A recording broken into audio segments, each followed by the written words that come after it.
Fighting a legal battle can be a no-win situation for a lot of people. That's where Legal Services of Greater Miami comes in. The nonprofit offers free legal help to fight evictions, navigate bankruptcy, and protect government benefits.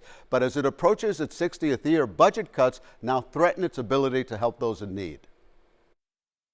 For nearly 60 years, Legal Services of Greater Miami has been helping people like Army veteran Michael Harley fight the good fight in court.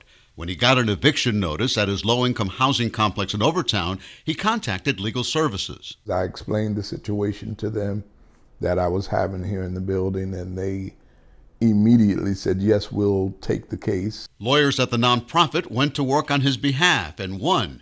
Harley says without their help, he likely would have lost his home. It probably would have cost me thousands of dollars, which I didn't have to spend to fight to stay here. So they would have eventually forced me out. Legal Services exists to help people who otherwise couldn't afford to hire an attorney to represent them. It now handles more than 25,000 cases a year, involving more than 5,000 people. More than half of their cases involve tenant rights. Crystal Freeman turned to them when her landlord tried to have her evicted from her Section 8 housing. They had the case against her dismissed. Honestly, I want to know where I'd be, because if I would have lost the case, then that would have been bad for me. I would have had eviction on my record. Many times those who come here seeking help have nowhere else to turn and are overwhelmed. Many who worked at the nonprofit have been there for decades. The current CEO, Monica Vigues-Pitan, joined fresh out of law school 22 years ago. My first day of practicing law was in a homeless shelter doing intake. Most of those who used to seek help at Legal Services were on some type of government assistance. The shaky economy and soaring housing costs in South Florida has changed that.